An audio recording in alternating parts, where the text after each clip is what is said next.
All right, welcome back. My name is Ryan Moore. I am the host of the Game or Die podcast, and this is episode 68. I have been playing some games that I've been wanting to play for a while now, and so that's what I'm going to talk about in this episode. First, starting off, we got to get the big thing out of the way. The Legend of Zelda: Tears of the Kingdom came out just a few weeks ago. Actually, it came out on May 1st, really, on the internet. It got leaked, and it couldn't have been better timing for me personally. And the reason why is because this is a sequel to Breath of the Wild, and my wife and I have this just wonderful memory of playing Breath of the Wild. The reason why is because it was right after we got married, so we're in our honeymoon phase of our marriage, and the Switch just came out March 3rd, 2017, and so did Breath of the Wild. A Zelda game launching with a new Nintendo console is a pretty big deal, especially after the last several Zelda games, the last one being Skyward Sword, which was not greatly appreciated in its time, nor today, in fact. It's really looked down upon. I personally have a little bit of a give and take with the Zelda series overall. Originally, when the Super Nintendo game was announced or came out, I wasn't really into it, and I did not like Zelda 1 and 2 on the NES. So when the third game, Link to the Past, came out, one of my friends really, really dug it, and I just could not get into it. Once Ocarina of Time came out, that's when that series clicked for me.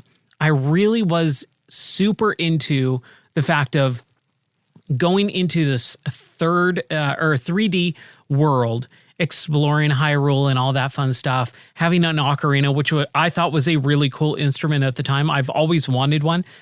I still never owned an ocarina, and I've had plenty of chances to buy one. Third-party street vendors and stuff like that, selling ocarinas. I remember I was in Seattle on a family trip, and this was back in 2011, 2012, somewhere around there. I was in Seattle, and we were going through like these street vendors, and someone was selling ocarinas, and they were painted blue with the little notes, and it came with a little music sheet to play the Zelda tunes on. And I was like, man, that sounds really cool. They wanted like $25 or something, like just astronomical for a clay fake musical instrument, really. It did work, obviously, so it wasn't really fake, but it was kind of like a knockoff, ocarina.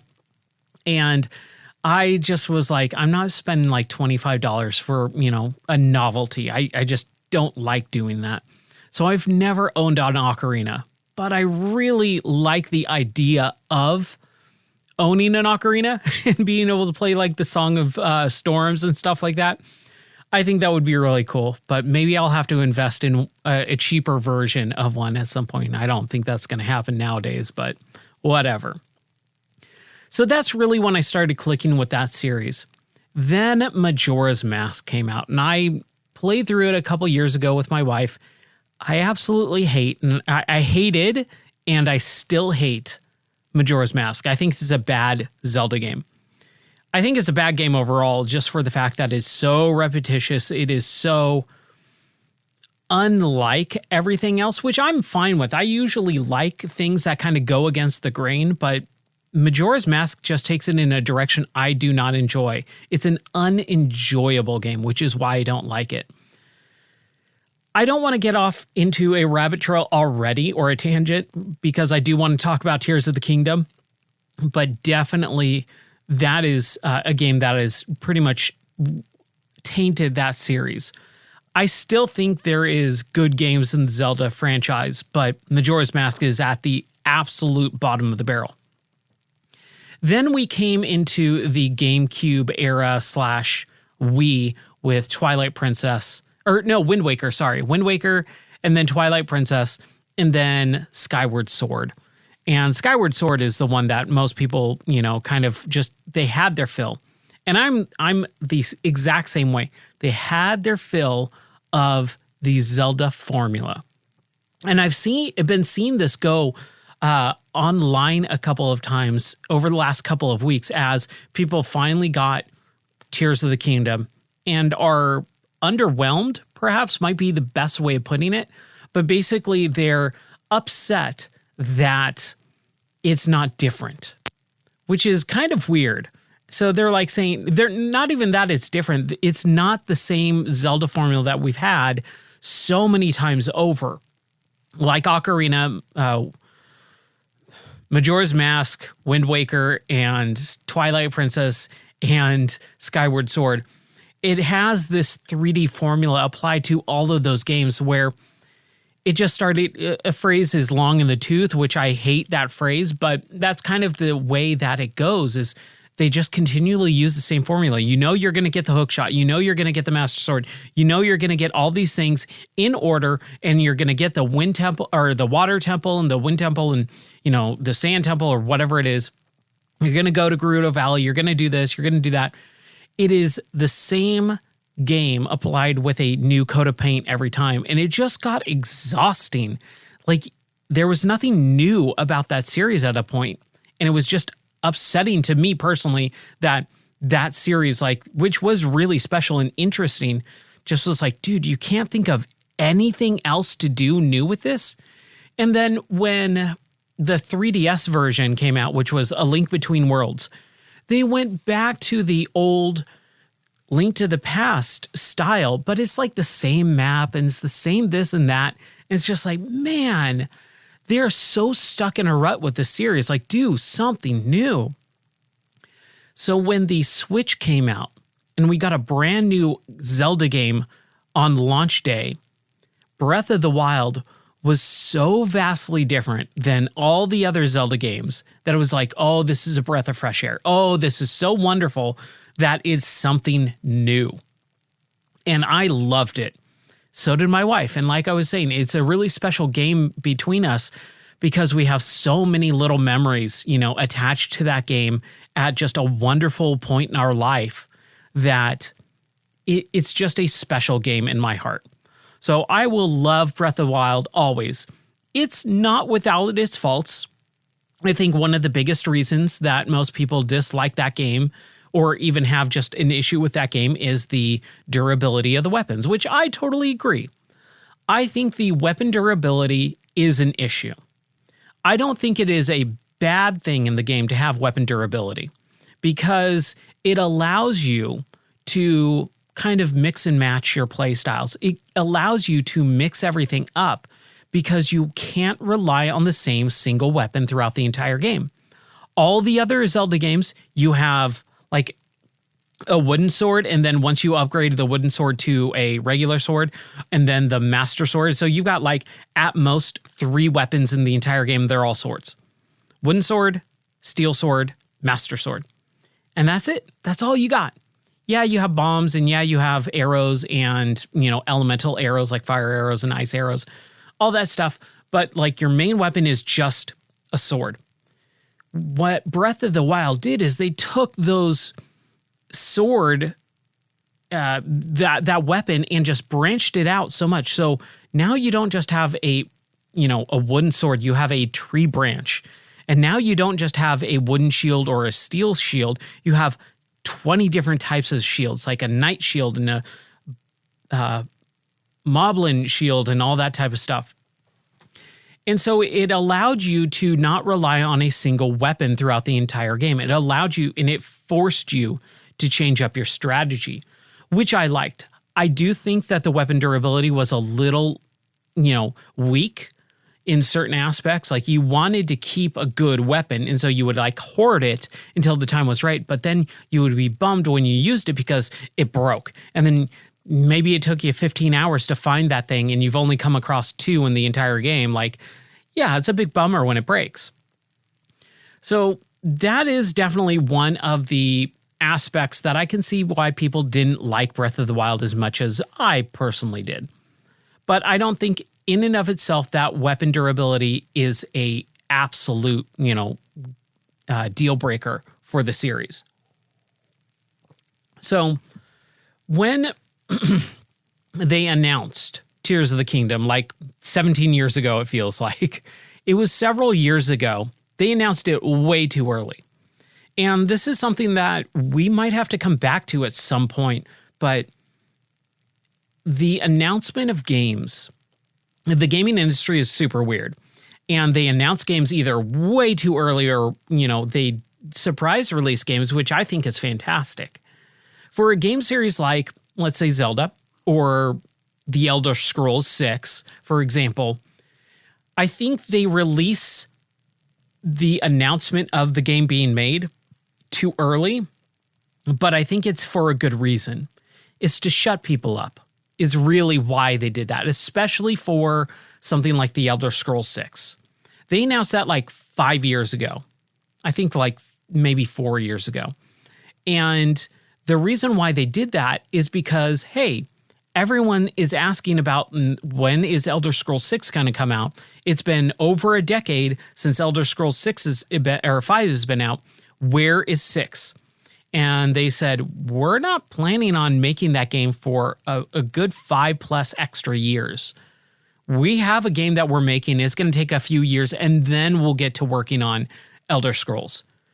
But just to shut people up, they announced Elder Scrolls 6 with just literally a title card and just saying, hey, we're going to make it at some point. So please stop asking us. That's really all that announcement was. I don't think Tears of the Kingdom, when it was announced way, way, way back when we got like a couple like little cutscene teasers, I don't think that was the intention behind it. I do assume that they were planning on getting it out earlier than it got released. But I don't think it's that big of a deal because, again, it's just letting people know, hey, we are making this type of game. Wait until it's ready, and then we'll let you know. So I personally don't have a big issue with them announcing, hey, we're making a Zelda, sequel to Breath of the Wild. But I think it was done in an improper way. I think they could have done a better job of setting people's expectations, saying, hey, we are making this game. It's not going to be out for a few years, but we are making it. So please don't ask us continually in interviews and stuff, are you going to do anything? Yes, we're working on it. So when Breath of the Wild came out, it was like phenomenal. It was a game changer. We're still getting things about like news articles about different little cheats and things like that you can do with Breath of the Wild. And I think that speedrunning community is insanely cool. I'm not a big speedrunner. I'm not a fan of speedruns because I think rushing through a game is kind of a really crappy way of playing a game. But once you complete the game, once you've 100%ed the game and you still want to be in that world, I don't think there's anything wrong with speedrunning in learning different ways to get about, getting an ending or finishing the game quickly as possible once you do everything. And I've kind of changed my tune on that a little bit because when speedrunning first came out, I was like, speedrunning, why would you run through a game? That's stupid. But I do agree that once you've completed everything, there is, there's something to being able to kind of, move through a game as quickly as possible once you've already completed everything in the game as many times as you want. So I think that's pretty cool. I do want to get to Tears of the Kingdom, but I do want to kind of preamble just a little bit here because I think there's so much interesting stuff building up this game. So we got Breath of the Wild. We are all excited to hear about Tears of the Kingdom. But what they did is they did something weird. They've released a stop-gap game. They released a game that was like a 2.5 release in the Age of Calamity, which was a Switch game that came out a few years ago, like in the middle of 2020. And it wasn't a normal Zelda game. It was a Dynasty Warriors knockoff game. I know that they have some like actual genre, but it's just the name of the developer who originally did it or something, or creative director. I think that's dumb. So I call it Dynasty Warriors games because that's basically what they are. So Dynasty Warriors is kind of like this big battlefield where you have hundreds and hundreds or thousands upon thousands of enemies on screen, and you just kill them all willy-nilly. Like they're fodder, really, what it is. And there is a storyline progression to it, but all of the stories, it revolves around like feudal Chinese samurai stories. And I've never been into that type of lore or history. It's never interested me. So I've never really paid attention to them. You know, you've got things like, you've got the memes of like Lu Bu casting yellow something like yellow fever or something. I don't know. But basically, these games have like a pretty big following, and they sell because, you know, they keep making more of them. And I think they're fairly easy to create. So why not?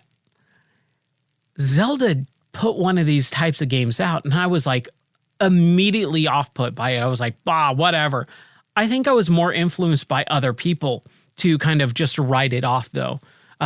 Sites like Giant Bomb and things like that, where they would just make fun of those types of games. But as these last several years have progressed, I have completely disregarded what those people think. I really don't like what those people have to say about games anymore. So I've been going back and kind of reassessing a lot of the stuff that they would like just push away. And Age of Calamity was one of them. And especially in 2020, when no big games were coming out, when I couldn't get my hands on new consoles, I was struggling to keep up with gaming in a way, especially moving across the country as well at the same exact time. And Age of Calamity was just one of those games where I was like, dude, it's a Zelda game. It continues the story of Breath of the Wild after Calamity Ganon. So why wouldn't I play it? And I played it, and I had a blast. I dropped like 25 to 30 hours into that game over the course of several weeks, or just like 2 weeks. During Thanksgiving of 2020 is when I think I finished that game, and I had a blast with it. So I really enjoyed that it continued the story. And then we got Tears of the Kingdom. And Tears of the Kingdom expands and continues on that story even more. It's really, really interesting. We don't have a Zelda game series that really treats the game as sequels. They don't have true sequels. And true sequels are continuing storylines. Because the big thing about Zelda, and why they put out a whole compendium and book, the Hyrule Historia, so that people can understand the timeline of these games. Because there is a timeline, but Link is basically like a reincarnated hero of time who, throughout the ages, becomes reincarnated in a way. It's like lip service, fan service, whatever you want to call it, where it's like surface level reincarnation, where they don't have the memories. They don't have the, the understanding of, hey, this is my new body or anything like that. It's just like, you're the hero of time. You've been born in this time to fight Ganon. And there is a new Zelda who's always called Zelda for whatever reason, blah, blah, blah, And with like games like Majora's Mask, where they kind of like fork the timeline into different timeline versions and all that stuff. It's just way overly complicated. And again, another reason why I don't like that game. But all of that to say, we finally have like a continuing series of 3 games, technically, where the Breath of the Wild series continues on with each new game. And I love that. So the reason why I was super stoked that this game got leaked is because I'm really pushing back on the idea that influencers and, media outlets are the only ones that really get to have these games before the general public. And I've always kind of had that issue where why doesn't everyone get the same exact time frame to play a game? Why are media people so special? And I've really come to a head over the last several years where these media conglomerates are scumbags. They're terrible people who, should not have their jobs. And they're terrible people for a lot of special reasons that I don't want to really get into. But basically, they're liars. They make up stuff. They push social agendas that most people don't agree with. And it's all just, it's propaganda is really what it comes down to. And I don't want to get, political or anything like that. So that's basically the reason why. But why do these people who have these positions get to play the game early in front of everyone else? When they're not actually special, no one should be able to play the game earlier than everyone else. Everyone should be able to have it at the same time. Back then, in the 90s and early 2000s, when gaming magazines and stuff were still around, they would need to be able to write about these games as promotional material for these game companies. And that's also another reason why I don't like the media companies, is because they're just like an extension of the PR arm of these big publishers. That's really what they're doing. They're doing promotional stuff. So when that stuff happens, I just kind of fight back on it a little bit because I'm kind of sick of it. I should be able to play the game the same exact time as everyone else should be able to play the game. So should they. So I was kind of stoked when this game got leaked because the media couldn't say anything about it other than, oh, it got leaked. You're bad, bad, shame, shame. If you talk about the Zelda game. And it was extra weird because every Discord, every channel that, talked about video games at all would basically say you're instantly banned if you mention the name Zelda, period. Because, quote unquote, we're afraid of lawyers. And it's like, dude, we live in America. We live in a society where we have free speech. We can talk about something no matter what. Obviously, there are consequences for whatever you say, so there is that. I totally understand that. And people are trying to nip it in the bud so that they don't get ratted out on and things like that. So I get it. I totally understand it. But I think it got really obnoxious near the end of it where, the game was coming out in a couple days and people were just literally locking Discord accounts and instantly banning people for even the slightest mention of, hey, I'm excited about Tears of the Kingdom or something like that, and just banned, zero talk, zero tolerance. And it's just like, dude, that is the absolute opposite way of going about it. If you're a bigger Discord, I can see, being a little bit more scared. But a lot of people had a couple hundred users or whatever. It's like, shh, don't talk about Zelda. We're not allowed to. Nintendo will sue us. No, they won't. Nintendo can't do jack about that. They can only do jack about, the bigger things that are absolute, like the person who leaked the game. Oh boy, they're going to be in trouble when when they get found out. If they do, and I hope they don't. I super hope they don't. I hope that person lives the rest of their life in the best way possible. Because what they did is they gave everyone in the world the gift that most media companies and influencers have. That's all. They even the playing field of being able to play a video game at the same time some other people are. That's their only crime. Now, that being said, let's kind of get into the game because I do want to talk about the game itself because, oh man, I'm super in love with this game. I love this game so much. A lot of people, once they started finding out about it, once they were playing it and getting into it, they were kind of a little bit upset. Because one, the game takes place in the sky, and the tutorial level can take a couple hours to get through. The day my wife and I started playing the game, we spent the entire night, from maybe 6 to 1 o'clock in the morning, I think, exploring the sky area. And then at the very end, maybe 11, I think it was 11, maybe midnight, because we were just so excited. But I think my wife had to get up early for work, and she was like, we got to stop at some point, but we'll play tomorrow, I promise. So when we stopped and we got to the ground, we got to Hyrule and found the first save point, basically. this little center town, and we stopped there. But we spent the entire first night playing a few hours just in the sky. And that's all tutorial level. But we were enjoying it so much. We were trying stuff out. We're building stuff. We were, kind of wondering how this game is going to work. Is it taking place all in the sky? A little bit of Hyrule? What?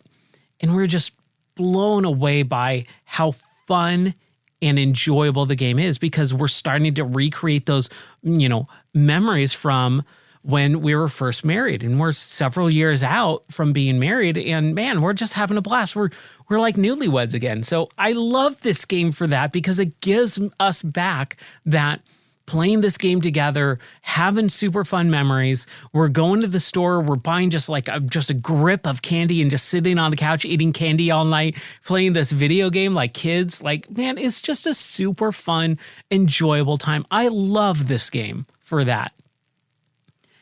And one of the cool things about Breath of the Wild was when they, broke the Zelda mold, they gave us all these powers. Momentum-based powers, physics-based powers, ice powers, all this stuff. And it really opened the world of that speedrunning community that I was talking about a little bit ago. It's incredible how cool this game, is to play, because it allows you that emergent gameplay style that is sorely lacking in a lot of games. You got, Minecraft-like games up the wazoo. There's millions of them on Steam. But no game really gives you the emergent gameplay where you're playing and you have a very specific gameplay moment happen to you that can very rarely be replicated by anyone else in the world, because it just randomly happens. It is not a scripted event. It's not linear in any way, shape, or form.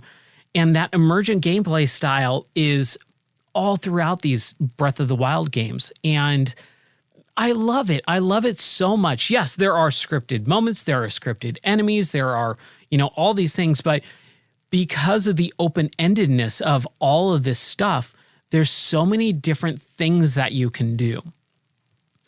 Before I get into the new gameplay elements of Tears of the Kingdom, one emergent gameplay that happened to me while we were playing a few weeks ago is we were going through this area and we found a little encampment of a few bokoblins. I think that's what they're called, bokoblins. And one of the big, gigantic ones, I love the design of these enemies in this game. It is incredible. So I was like, man, I'm low on hearts. I don't have any food. But I want to, just get these guys so I can get the thing, and then we'll I think we were close to the end of the night too. So it's like, let's kind of find a safe place to save, and we'll pick up from there. So I go to this encampment, but it's raining. And then it starts lightning. And they introduced this in the first game, Breath of the Wild. And now they have it continue on in this game as well. But they introduced the element system, where if it's raining and lightning and you're carrying any type of metal, like a metal shield or a steel sword, it attracts lightning. And I remember the first few times in Breath of the Wild where I was, running around Hyrule. It's windy, it's starting to rain, then it starts thunderstorming. And, these streaks of electricity start kind of sparking off the armor that I'm wearing. And after a few deaths, I realized, oh crap, it's attracting lightning. So I dropped the items, forgetting that I can just unequip items, but I dropped the items and ran away, and lightning struck that sword and shield, and it was like this big thunderous clap of lightning, just scary in the game. And it's like, man, that's really, really cool that they've implemented that into this game. So that carries on over into Tears of the Kingdom. While I was playing, I saw this encampment of enemies, and I was like, man, I don't want to deal with these guys. But I kind of have to. They're in my way, impeding me from getting to, a safe area so that I can save and we can be done for the night. So what I did is I noticed that, hey, if I pull out my sword that has durability where it's blinking red, so if I use it once or twice, it's going to break. So what I did is I equipped my sword and I started the animation for throwing it, and I threw it at one of the enemies. They're all sitting around a campfire.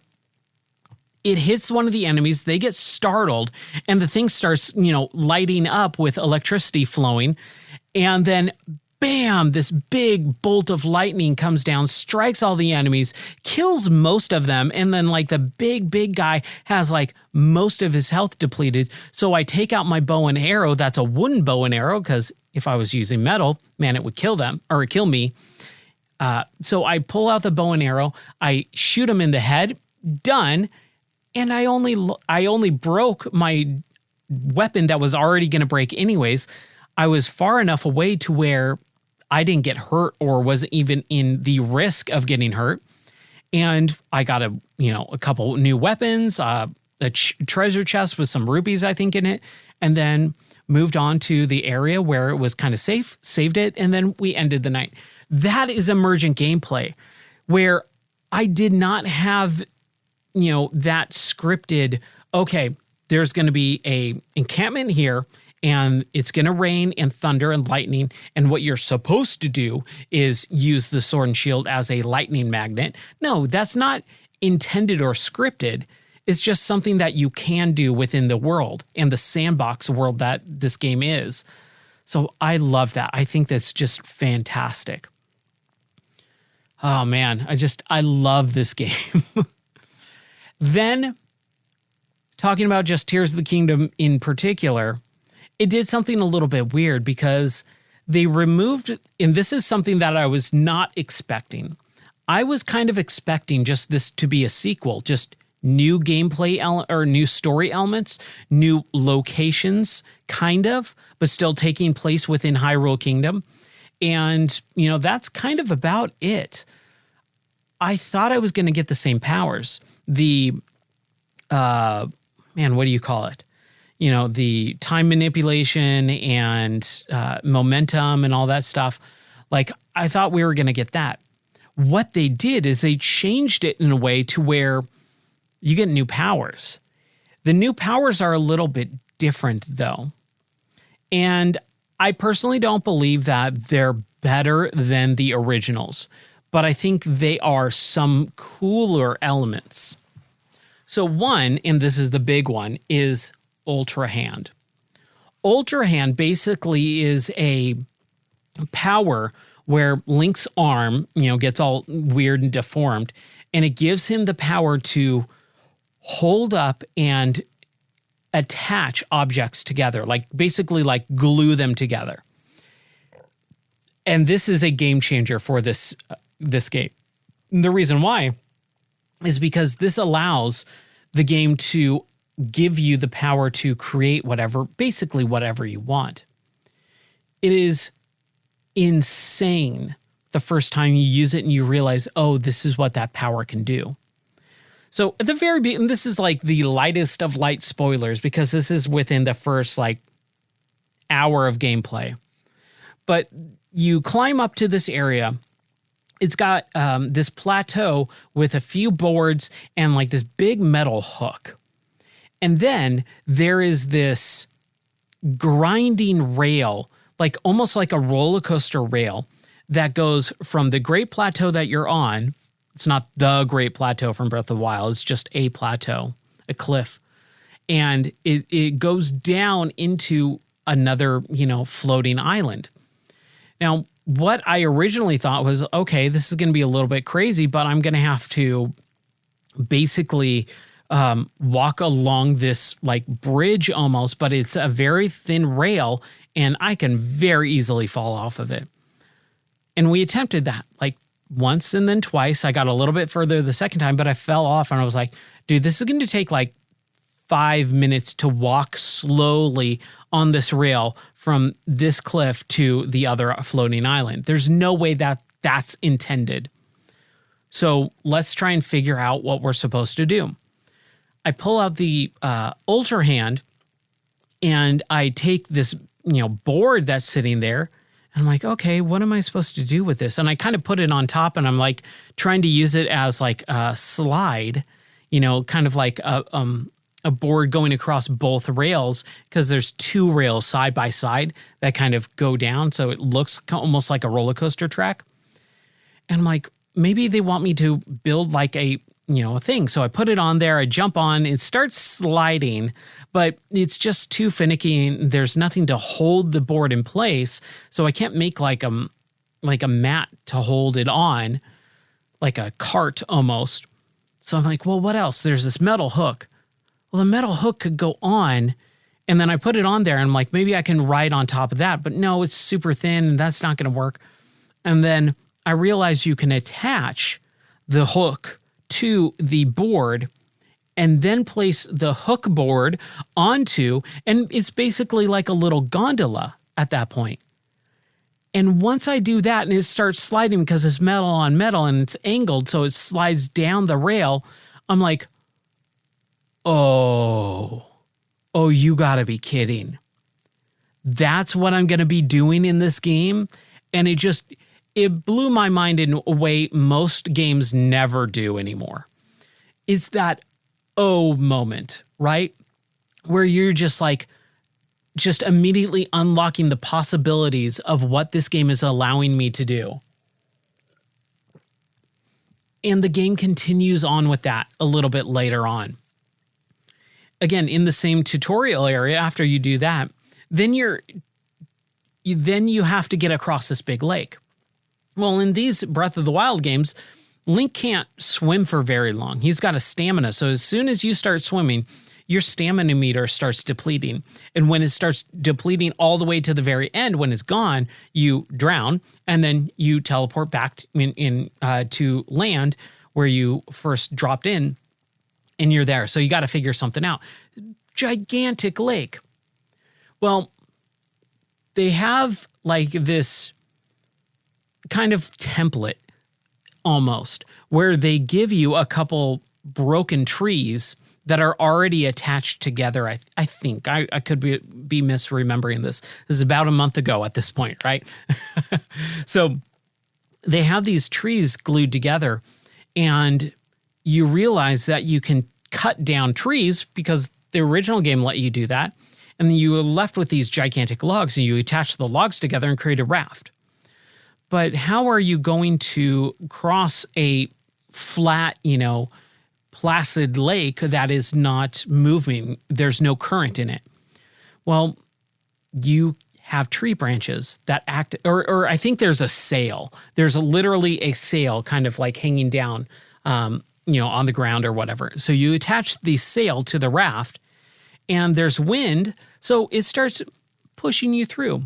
And you can actually even take a branch out, like a tree branch. You can pick up one of the branches, use it as a weapon, but it allows gusts of wind to happen when you swing it. So you can basically propel yourself across this flat lake with no current, just, by, a couple trees, a sail, and a tree branch. And then they even take it a step further where you have this current that you have to go upstream and you are given these zonite materials. And that's one of the new things is zonite. And these are basically prefabricated pieces of machinery, like a fan or a flamethrower. Some sort of weird alien, or not alien, but like ancient technology that's way more sophisticated than what other people have. And you basically have like this energy bar, a battery that turns this thing on when you hit it and turns it off when you hit it again. You enable and disable. And you're basically making these like speedboats now out of a couple pieces of a log and a fan. And it's just mind blowing the imagination that you can, unlock with this game. Like you can build so many really cool things. Someone created a website, and this is like what I was envisioning as soon as I realized this is what you're going to do. I turned to my wife and I was like, dude, imagine what people are going to make when this game actually unlocks for people and people start really seeing what this game can do. So what someone did is they created a website. It's called zeldabuilds.gg. It's just this little website that basically has a picture of the thing that they made in this game and how to make it out of what parts that are available. And people are making like giant robots, tanks, hover cars, hover bikes, motorcycles, battle bots that have like swinging death arms and stuff like that. It is just insane, the amount of stuff. And the game's not even a month old yet. It's not even technically, it's about 2 weeks out from it being released, and people are already building insane stuff with it. So like, it just makes me super happy. The other thing that they added in was the fusion power. And the fusion power basically kind of almost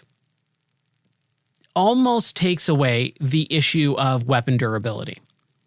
What you can do is you can basically fuse two items together.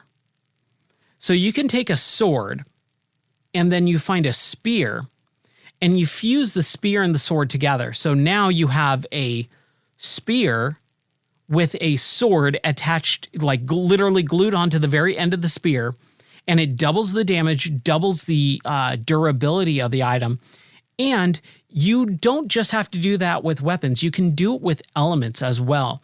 So like choo-choo jellies, which are basically like tofu almost in a way, where they have the different colors have different elements to them. So like the red one is fire, the blue or white one is ice, and all that stuff.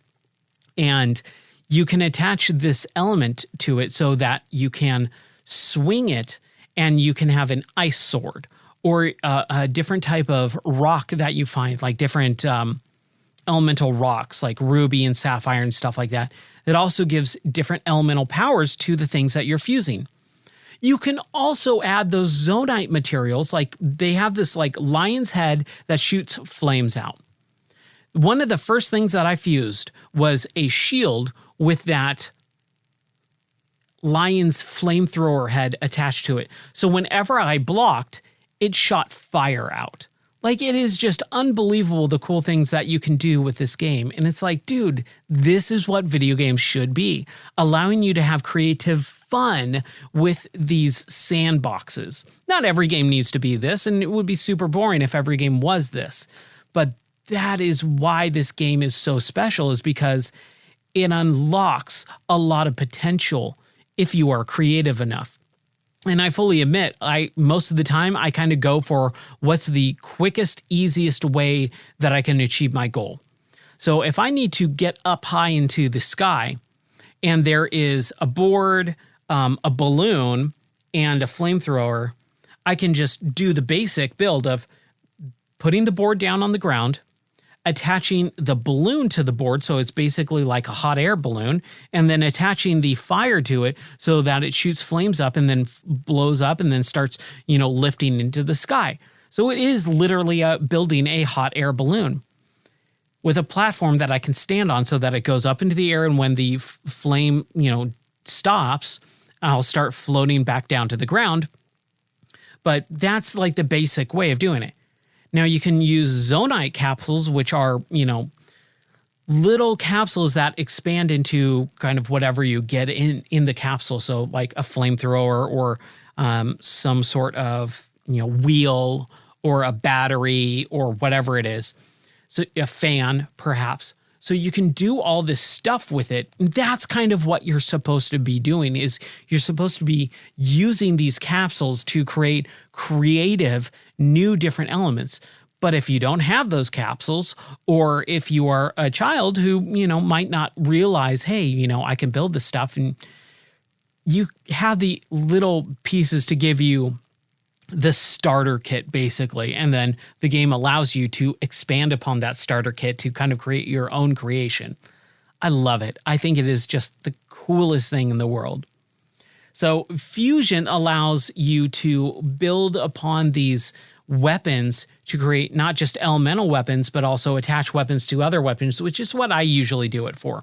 If I'm in a big battle and I want a powerful weapon, I can take a sword and attach another sword to it and up the damage of that sword just by using fusion really quick. Or you can have a spiky ball and attach it to a club, and it creates this just massive, morning star. Is it a morning star or a mace? A mace is the one that is a single club with a Death Star on top of it, right? And then a morning star is the one with the chain. So it's basically you're building a mace, out of a piece of wood and a metal spiky ball. You fuse those together and now you have a mace. And it's just so cool, the things that you can do with this. So fusion, rad. I love it. It also, basically does a lot of the same stuff the Breath of the Wild game does. It uses a lot of the same characters. Some of them are now more grown up and a little bit more mature. But it basically is a lot of the same type of game, a lot of the same places. You go to Kakariko Village, you go to the Gerudo Valley, and all of that stuff is the same map. But because things happen in that game, the upheaval, and all that stuff, the landscape has changed. So unless you're extremely familiar with the game, which I am not, I remember playing the game. We put like 160 hours into Breath of the Wild. I think it was 120 or 160. I can't remember. I think it was around 100. I think it was 120 maybe. But either way, basically, what we did is we played that game, and then once we finished it, we stopped. We, did all the shrines and things like that. But we haven't played it since like the DLC came out, and I think that was in either late 2017 or early 2018. So it's been a while. Once we finished that game, we were done. We haven't gone back to it. So this is fairly new territory for us, or it feels new. It's like familiar, but it feels new. And so I like that.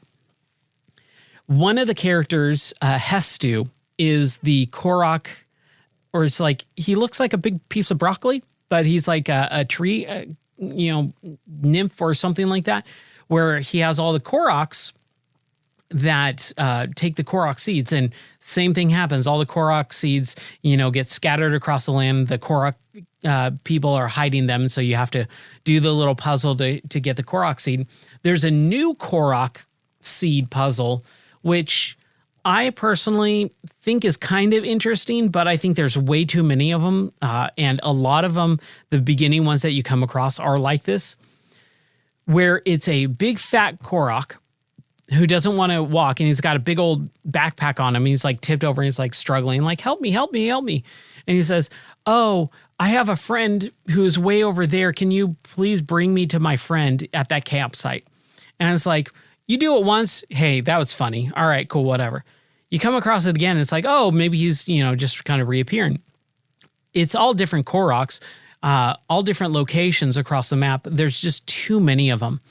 And those Korok puzzles, what they really do well is they're little, not Easter eggs, but they're little events that don't take too much time, and you get something, as a reward for completing them. What this does is it really sidetracks you. It takes way too long, because usually what this game does really well is you almost have ADHD in a way, where like your attention gets taken away constantly from this thing to that thing to that thing to that thing. Oh, I'm going over here. Oh, but there's this thing over here. Oh, but now I'm over here, and so I'll do this. Oh, but by halfway going to that next place, I want to go over here instead. Like, you just have this almost debilitating, like, I want to do this, this, this, and this, and this, and you have to pick one, right? So I think that's really interesting. But these Korok missions where you have to take one of the guys to the campsite to his friend, they really sidetrack you. And they take you far enough away from where you were that now you're having to do something else instead. You don't want to backtrack and then continue on. Like, you were going in the opposite direction, where it's like, oh, hey, take me to the place you just were like 5 minutes ago. And it's like, I don't want to do that. And you can do a couple different things. you can just use Ultra Hand to pick him up and then walk him over, but you have to walk, and it's just kind of a pain in the butt to do. Or you can build something, which is super fun, but it takes a long time. And one of the new powers, you have this Ultra Hand, you have this fusion power. One of the new powers we did not find it for like a week and a half. It's called Auto Build. And basically what it allows you to do is quickly build things that you've already done. And I just learned this. There's a schematic thing that you can do. So you can actually use these, you can build something, and then you can apply a schematic to it to kind of like save it as a template. That's really what it is. It's a template. So if I have a hover bike that I've built, I can apply a schematic to it to build it as a template so that I can instantly build that thing over and over and over and over again instead of having to build it all the time from scratch. And you can also use these Zonite pieces, like little pieces, to automatically just give you the thing that you need, because things like fans or rockets, are kind of hard to come by. And there's like a little gumball machine, like a little machine that is like gambling in a way, where it's like it's a random drop of these things. So it's like, man, I want 5 rockets. Well, I got to fast travel to the Zonite machine, and then the Zonite machine has a rocket, thing in it. But if I drop 5 pieces, it doesn't mean I'm getting 5 rockets. It means I might get 1 rocket and then 2 fans and then, a couple other things. It's like a crapshoot almost. So I love the fact that Auto Build will just say, hey, do you have Zonite material? We'll just build it for you. And it's like a 5-second process, and bam, you have the thing out of the blue of what you needed. So I love that. I'm kind of bummed that's an extra power that you get, because it really feels like it should just be unlocked with the Ultra Hand or unlocked at another stage, and there should be something else. There is another thing that they do where there's another power called Ascend. And it's basically, it just allows you to travel upwards through something. So my wife and I are unlocking the map. And the way you unlock map is you find these lookout towers. And the lookout towers shoot you up in the sky. You take your little, Pura pad, which is basically the switch, and you scan the environment, and it unlocks part of the map. Kind of like the towers in Breath of the Wild or any Ubisoft game. What we were doing is we're going across, and there's this one where it's all locked up. This tower's locked up. We got to it, and we're like, oh, it's locked up. What do we do? And so we kind of walk around, and there's this well, and there's a voice coming out of the well. Help me, help me, help me. So we jump down into the well, and this is a super long drop. We fall into this puddle of water. We get out of the puddle of water, we walk across, and we find this guy in like a cage. And there's another side to it. And he says, hey, I was exploring this cave, and I accidentally tripped this booby trap, and it has locked me in here. Thank you so much for coming here and hearing my call for help. Please get me out of here. I don't want to die.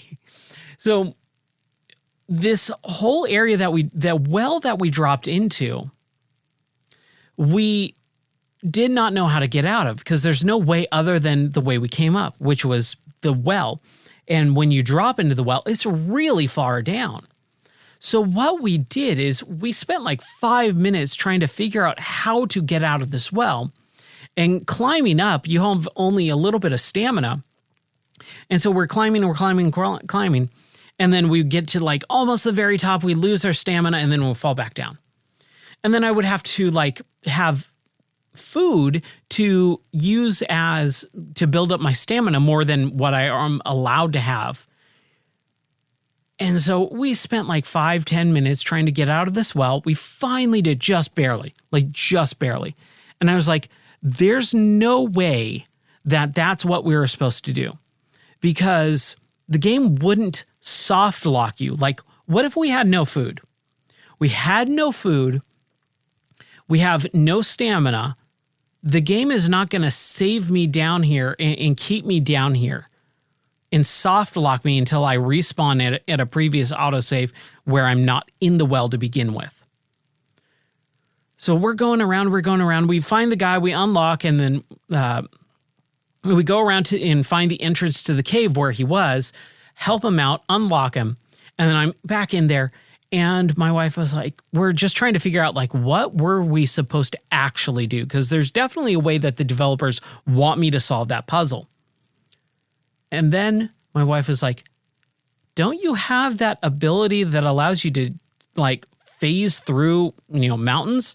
I was like, oh, we totally do.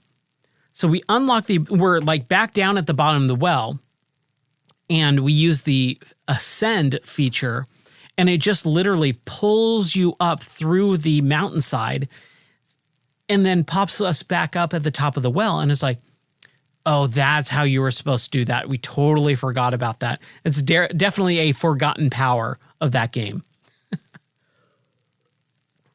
But it was really fun game. I'm super enjoying it. Unfortunately, we've had the game for just about a month now. And unfortunately, one of the weeks I was in California. I come back, we play for the weekend after I'm back, and then my wife leaves for California for a week, a little over a week. And so we haven't played this game, for 2 out of the 4 months, or 4 weeks of Zelda month, basically, because this is our game of the month for May in our Couch Money Discord. So I just thought, like, oh man, that's kind of a bummer that over the last 2 months or 2 weeks, we've barely gotten any time to play this game because we've both been traveling separately. And that's why I'm really glad that game leaked early, is because we had 2 weeks of being able to stay at home every night playing it together before I had to leave for California, and then I get back, and then she leaves for California, and then she gets back, and then we can play. Tonight is the first night that we're going to be able to play that game in basically roughly about 2 weeks. So, like, I'm just stoked to be able to play that game. I'm super happy. And what's really cool is she went down to Mexico and she got me some maracas because Hestu, the guy who has the Korok seeds in the game, every time you give him Korok seeds to unlock inventory, he does this little maracas dance. And so she's like, I got you maracas so you can play the maracas while Hestu does a little dance when we unlock more stuff. And I'm like, yay, that's super fun. So, man, that's Tears of the Kingdom. It's such a fun game. I love it so much. I think it is just stinking fantastic. So there is a couple games on the horizon. One of the games that I'm super excited about is Street Fighter 6.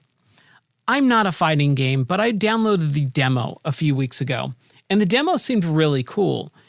There is a huge new element to the Street Fighter game that they've never done before, which is single-player world tour mode, or whatever it's called. And in the demo, they have part of this unlocked. So I played the demo, and I was like, I'm not really into the characters. They have this new guy, Luke, and he's just a bro dude. And he's got this weird forearms where he's got, Popeye-initis, where he looks like he has the forearms of Popeye. And it's like actually really distracting for the character model to look like that. I don't like the look of the character model for him. But once you kind of do the tutorial work, you get dropped into this quote unquote open world, and you can walk around and talk to a bunch of people, and you can pick fights with people. And it felt very, very similar to Yakuza. Like unbelievably similar. Like almost down to the same, way that dialogue happens with some of the lesser side quests of Yakuza. But I'm interested in it. I would really like to play this game. I don't know if I'm going to play it at launch. It comes out in like 2 days, and they announced de novo for it and all that. So I'm kind of bummed about that. And also just full price, games, especially full price fighting games. I can't spend that money on a game that I know I'm not really going to be spending more than maybe 2 hours with, at most. I'm not into fighting games. but it seems like a really, really fun game. Another game that's coming out is Diablo 4. And I played Diablo 1 for Game of the Month in April. I also played Diablo 2. However, I did not finish Diablo 2. I wanted to, I just didn't get around to it. I didn't have time. I was traveling for work and was just kind of pulled away to the point where other games were coming out and I wanted to play it. So I'm looking forward to Diablo 4, but I just don't know. Another game is Star Wars Jedi Survivor. I actually, quote unquote, rented this. I subscribed to EA Pro Plus for the month of May when it came out, like the night before it came out. I played it for about, let's say, my time is a little bit off on my playtime. I think it says 12 hours.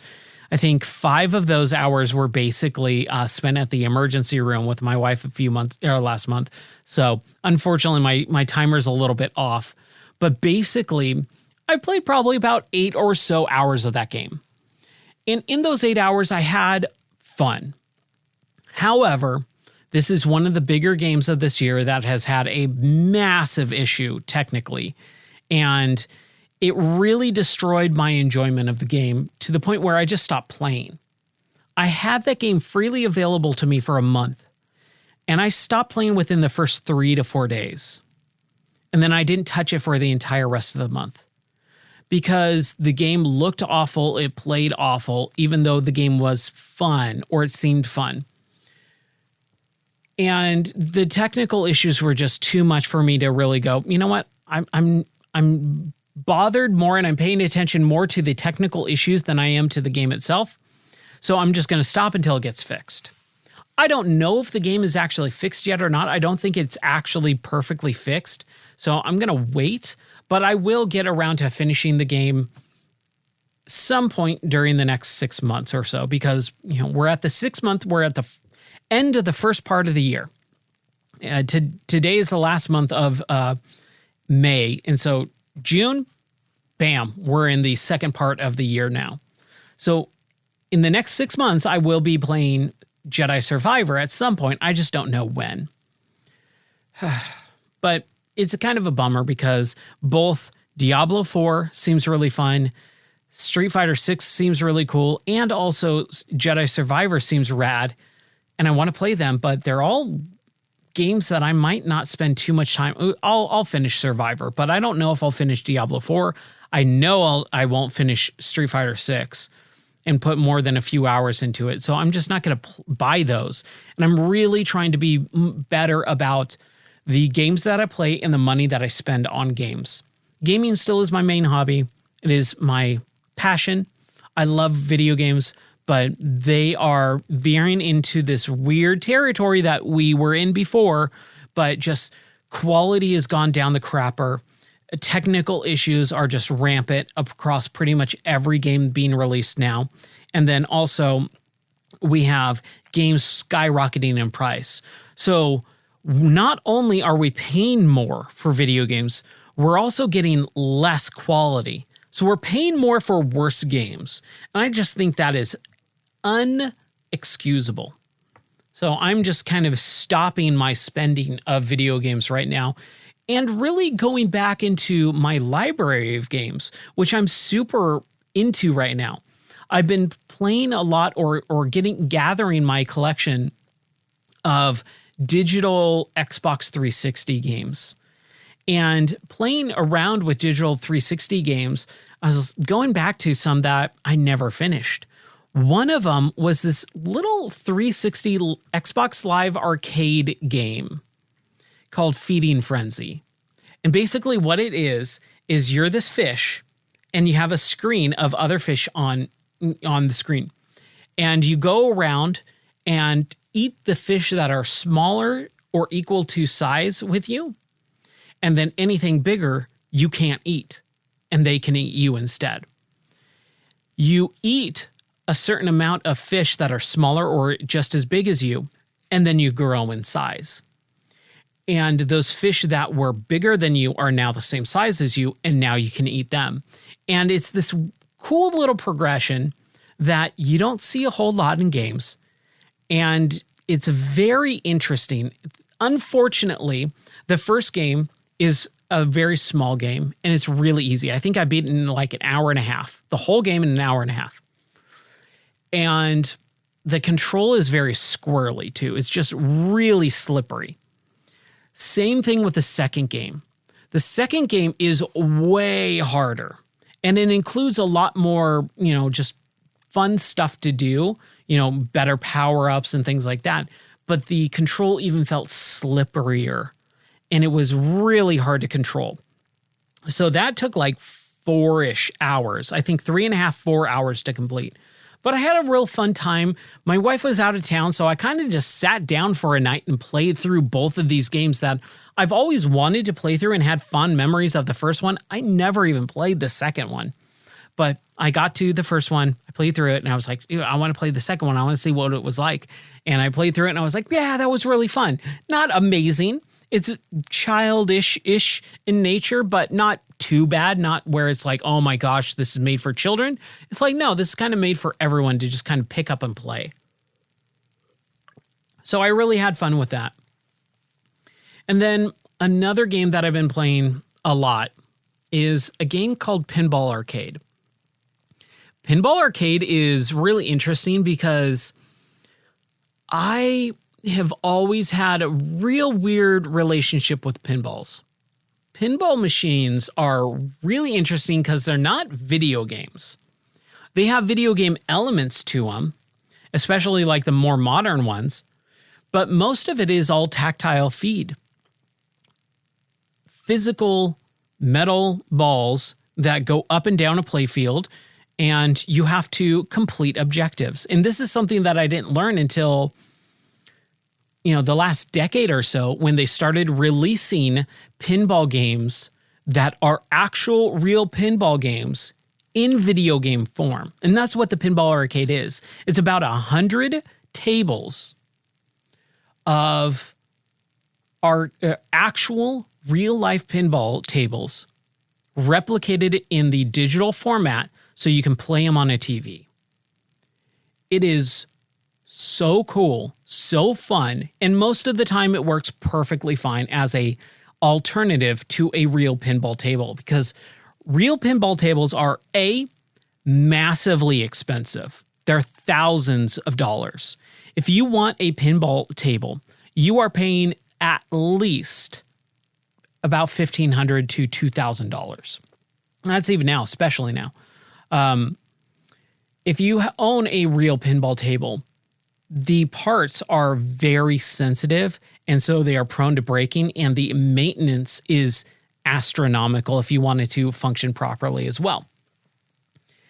And then they take up a lot of space too. They're a table, with a backboard too. So they're not just a table height. They also have the height of the actual other part, the backboard part. So they take up a ton of space. And they also are quarter munchers and things like that too. But if you own one, it really doesn't matter. You can just put it on free play and stuff like that. My father-in-law actually owns a pinball table. He owns the Dirty Harry pinball table. And when we were living with them for a few months, I got to play around with it. Unfortunately, it is not working correctly.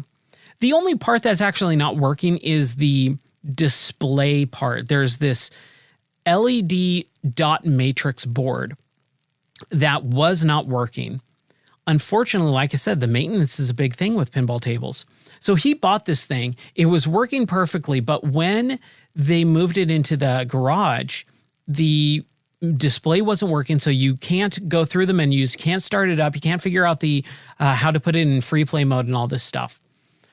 And you kind of don't really have an idea of what to do other than just playing the game, without any visual representation. This is something that I learned several years ago, is pinball tables have a storyline. They have objectives. When I was younger, obviously, like most of us when we play pinballs, is, You just hit the flippers and smack the ball around, try and get as many points as possible. Yes, but that is not the only thing that you do. The ultimate goal is to get the highest score possible with pinballs. But the layout does actually have a design to it, a flow to it, objectives that you need to accomplish, not just hitting the thing as many times as possible, but when you go and hit it up the left ramp, let's say, and it unlocks a character voice that says, hey, you need to, unlock or shoot it into the graveyard. And then there's a big graveyard, little model in the top right corner. Like, you're supposed to do that. You're not just supposed to hit the flippers and hit the ball wherever it goes, it goes. No, you are aiming for the graveyard now. And so you have to learn how the ball reacts to the flipper at the certain point when you tap it or pull it so that the ball goes where you want it to go. Like, that is the basics of pinball that no one really told me growing up when I would play at something like Ballpark Pizza, because that's like where I really encountered probably 95% of the pinball tables that I've ever played in my life were at a pizza parlor, right? And my parents, whenever they would take us, they would take my friends and I, and we would go like for Friday night pizza. We go to the pizza parlor, and my friend's family and my family would sit down at the table. And then as soon as we ordered, my friend and I would fly over to the little arcade area of the pizza parlor, and we would play pinball and video games and all that stuff, arcade games. But there's no rules displayed. No one told us or were watching us play and saying, hey, no, you want to aim for that thing.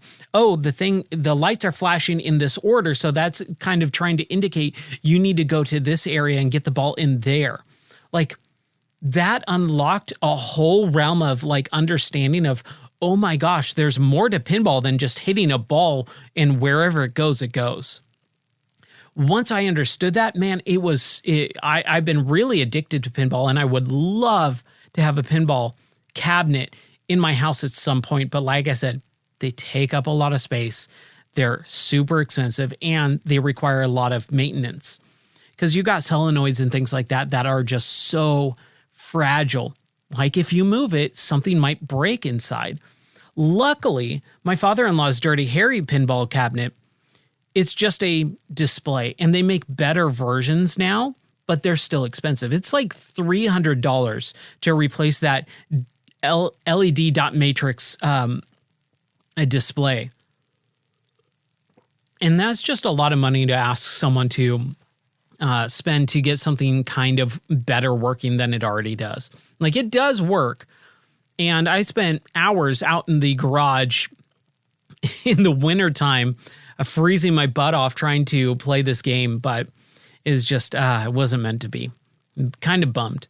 But he still has it, and I asked about it recently, but I think they're taking it down to Mexico, which bums me out. But that's kind of what I've been playing is Pinball Arcade. So it does this digital conversion of these real-life tables. And you've got a lot of standouts.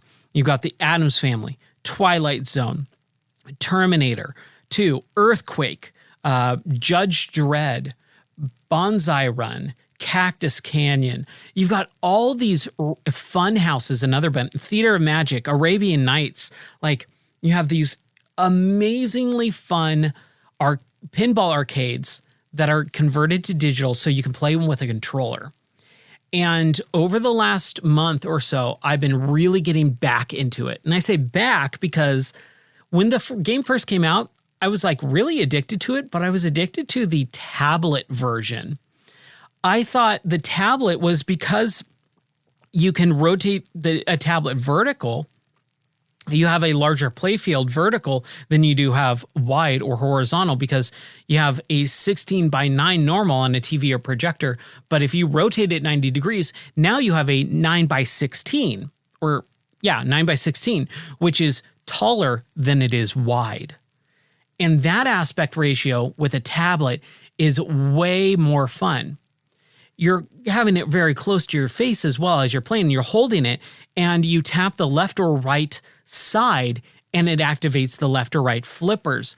So you can play this game in tablet form. And that was a really fun way that I would play these pinball arcades. I did a lot in the bathroom, and stuff like that. Back in, I think, 2014, 2015, somewhere around there. Like, that's where I played this game mostly, in the bathroom. And it just had a super fun time. But over the course of the last month, I've been adding these games to Launchbox because I was like, man, I really miss playing Pinball Arcade, but I don't want to, I very rarely have my tablet with me. So I don't want to get up and go. My tablet is basically just my comic book reading device. So I don't really want to use my tablet to play this game when I have this big old projector. And I added it to Launchbox. And so now I can just double click on a game and bam, I'm instantly into that pinball table. So I can instantly be into Addams Family, instantly be into Terminator 2, instantly be into Arabian Nights. And it is so fun. And as I've been playing this, it's really cool because I've been getting into the scores.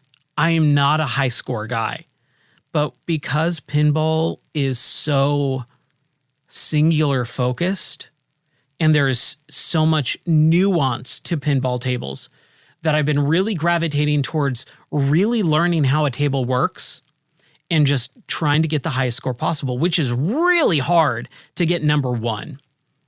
There have been some tables where I played for 6-7 hours and I have the lowest high score possible, like field number 5.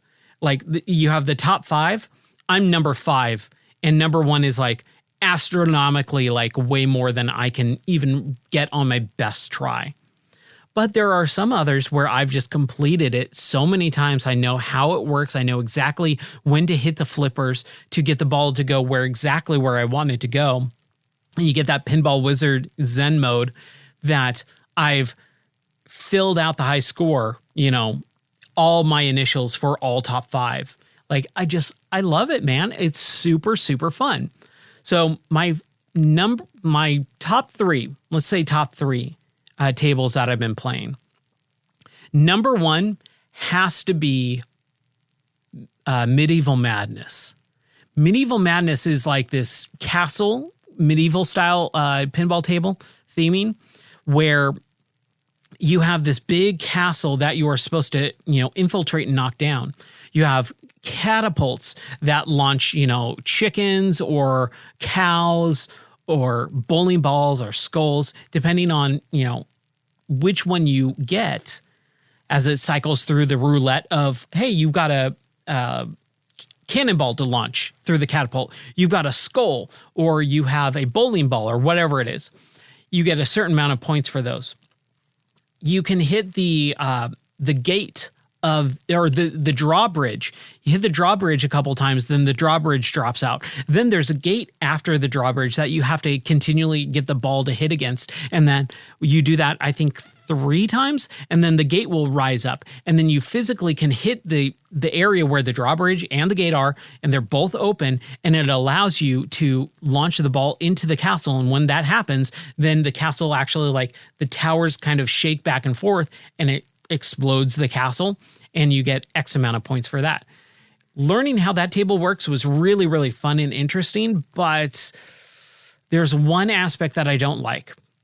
There is a Merlin's Magic area where it just cycles a lot of random, cycles. A lot of pinball is like that.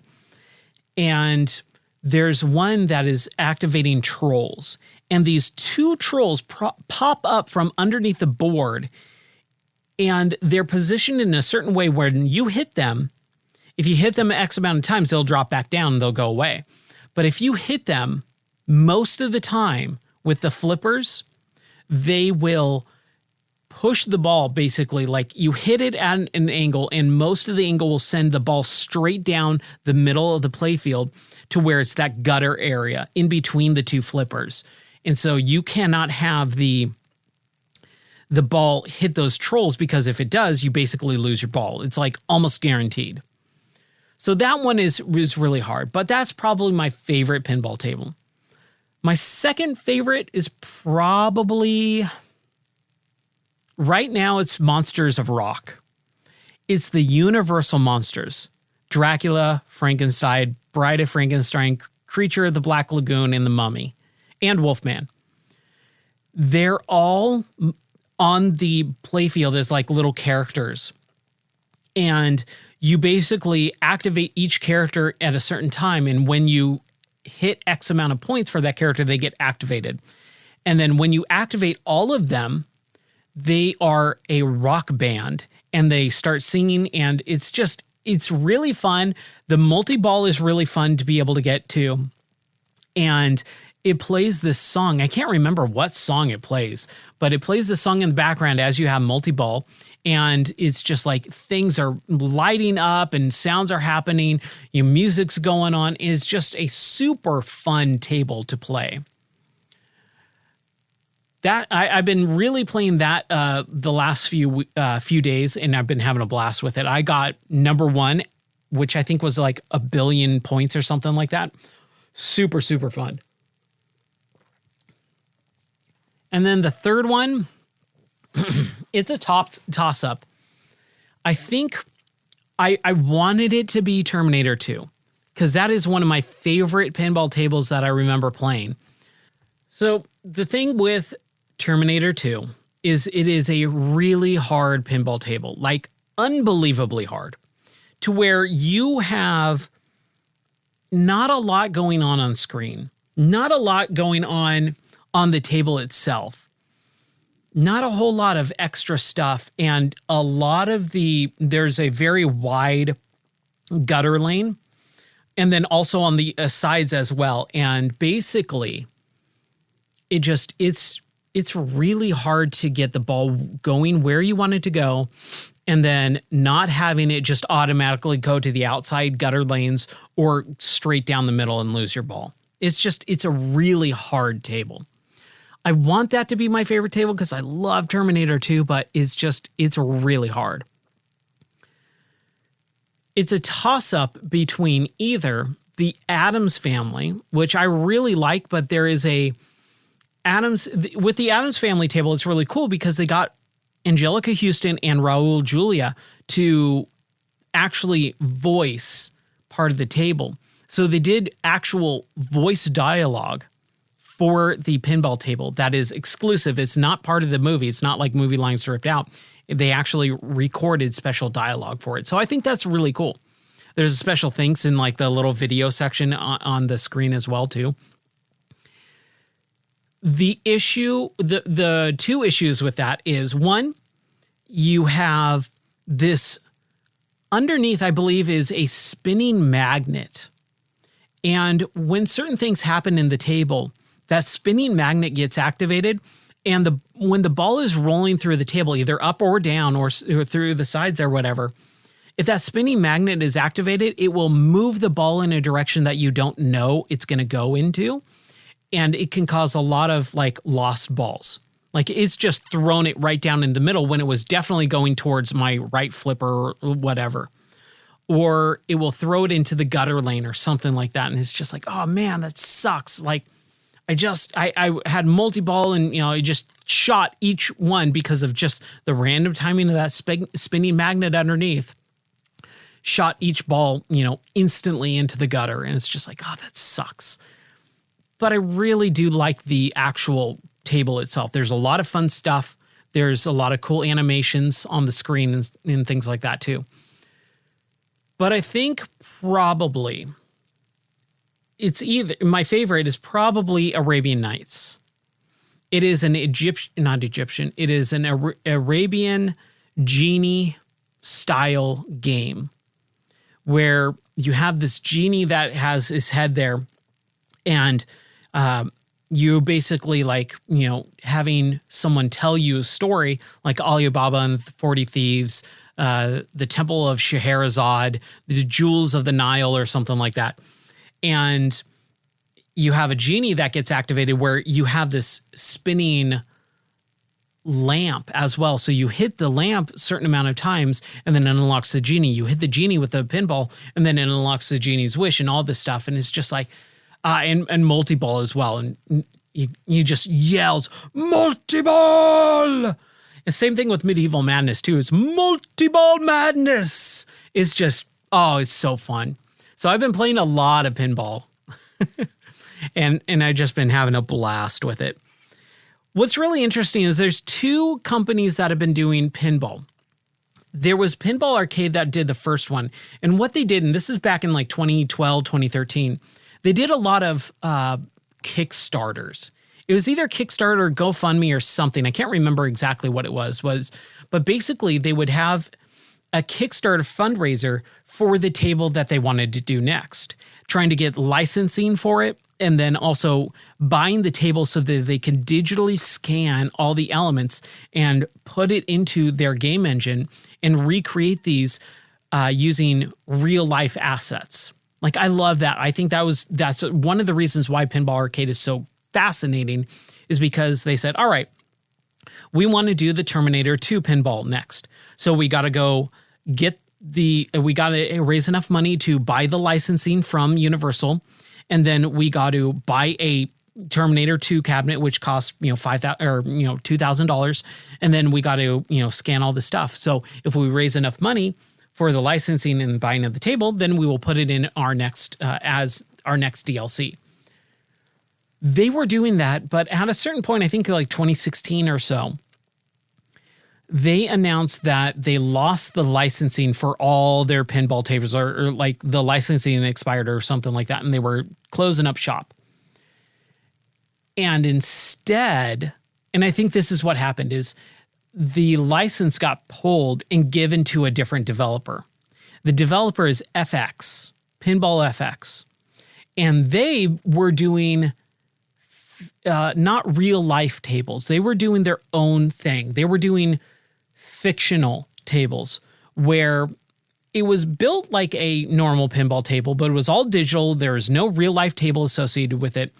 And it allowed the physics engine of that pinball table to just do whatever they wanted.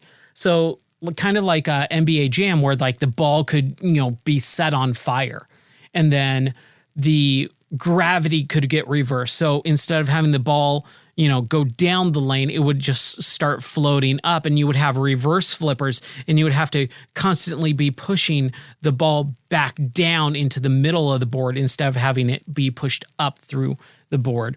Like, a lot of just kind of weird, wacky stuff, but it was really interesting as well. And I remember when this came out, there's two things with it. One, I played the Marvel Infinity Gauntlet, and this is way before Marvel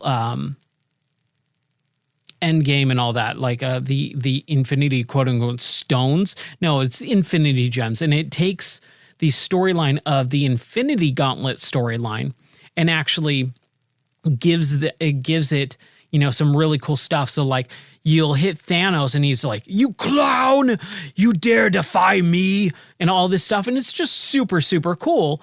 And then when you hit him X amount of times, like words like love and hate like form in these rocks on the middle. So it kind of blocks him as like a force field.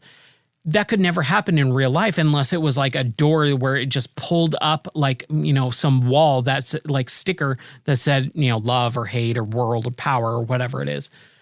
Like, that could happen, but like the way that it's digitally created in this version, like it could just never happen in real life. So it's really interesting that it's like a totally different style of pinball. But then they got like the licenses for all these real world tables, Bally, Midway, a couple others. I can't remember the other pinball manufacturers, but they got the license to all the real world ones. So Pinball Arcade had all the real world ones, and that was their gimmick. And then Pinball FX was, fictional, fake pinball, digital pinball. But then they got the real world stuff too and recreated it and basically got all the assets. I don't know even how it works, but basically they took the licensing. So Pinball Arcade shut down. Pinball FX is still going, and they're definitely nickel and diming people. They just put out a new one last month, like a new version. So you had Pinball FX, Pinball FX 2, Pinball FX 3, and now just Pinball FX. and that's a new modern engine with the physics redone and everything. But you have to buy all the DLC for it again. And that's like several $100s worth of DLC. And it's nickel and diming, and it sucks. And again, it screwed out the hard work of the original developers, Pinball Arcade, where they actually did a new one. And I'm kind of bummed it's not in Pinball Arcade, but it's Indiana Jones. I remember playing the Indiana Jones Pinball Arcade in the bazaar at Disneyland. Like, you physically go into Disneyland and you get off of Jungle Cruise right where the queue for Indiana Jones and then it's not the Temple of Doom, that's a movie, the Temple of the Forbidden Eye. You go there, and the gift shop had to think about it, but the gift shop for the Jungle Cruise and Indiana Jones and Temple of the Forbidden Eye, they have an Indiana Jones pinball arcade there. And so I would play that every time. And I remember my friend Eric watching me. I bought one of the Indiana Jones fedoras, like the thick leather one. And I bought that, and I was playing the pinball arcade. And I remember I lost like $5 on that table. It's a hard table as well, but I had a fun time with it. And I never played that table before. And then like I would take a quarter every time I would go to Disneyland because I had a pass. And so every once in a while, like, I would just get off of work and go to Disneyland, ride Pirates, ride Indiana Jones if I could, ride Haunted Mansion, and then walk back and then go ride Jungle Cruise. It's the last ride. And then I'd go home after a day of work. Some days I would just, literally go and get a hot dog and then leave, or I would ride Pirates and then leave. But man, I had so many really fun memories of that, and going, oh, they have Indiana Jones, but it's in the Pinball FX game, not Pinball Arcade. So I have two different pinball games on my launch box, one with the real good versions, which is Pinball Arcade, and then the kind of weird, copycat versions in Pinball FX. The other thing with Pinball FX is really cool is they did a VR version of it, but they only did it for like the first 3 tables that they ever made. And they're all kind of like just kind of generic. Like there's a shark one. There's like one with a swamp maybe or something like that. Like they're kind of generic. So I didn't play too much of that, but I had a lot of fun with those games, man. There's some really interesting stuff going on there, but I've been playing a lot of pinball lately, and it's really, really fun. But that's pretty much it. I normally do a segment for Game of the Month, but Game of the Month is Zelda, Tears of the Kingdom. So I don't really have much more to say on that. We are going to be playing it tonight, which I'm super stoked about. I'm excited. But, that's what's going on in my life for gaming right now.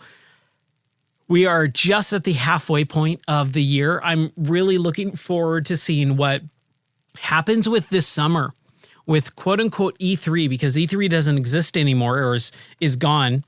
And Jeff Keighley's doing his Summer Games Fest, which I'm excited about. But I think I'm at my breaking point with a lot of this media of games and stuff. So I got to see what kind of happens with that, but I'll definitely be talking about it. I'll make a podcast. If you are not listening to this podcast and you're just checking it out as I stream, I do have a website, gameordie.net. That is the website for this podcast. It also houses all my reviews. I do reviews for most of the games that I complete. Over the last several months, I've just been so busy with traveling that I just haven't had a whole lot of time or energy or desire to write. I only write kind of when I feel like it. And so I've kind of dropped the ball on a few reviews, but I want to get back to that. I'm also trying to do more streaming. Streaming myself playing pinball is a good one.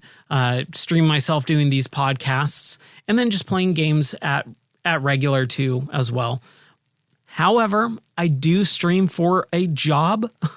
I do teach in stream, and so I don't like doing an 8-hour stream for work and then immediately going, all right, let's get back on camera. And after I eat dinner and do a 3-hour stream like that, it's just a little too much. So I don't have a consistent streaming schedule, but I try, and I want to try and record this stuff as well so that I can put it on YouTube so it's available for review afterwards. I also have been doing streaming of Clone Hero, which is basically like Rock Band / Guitar Hero, but that's only when I have the time or desire, because again, it takes a lot to, sit and talk for a long time for an entire day like I do for work. Or even right now, I've been recording for just about an hour and a half, and dude, my voice is done for the day. So, all right. Well, that's going to do it. Like I said, you can check out gameordie.net for more stuff. You can also click subscribe to the video podcast or on Spotify or Apple Podcasts to catch this. But thank you very much for listening. My name has been Ryan Moore, and that's the podcast. I will catch you next time.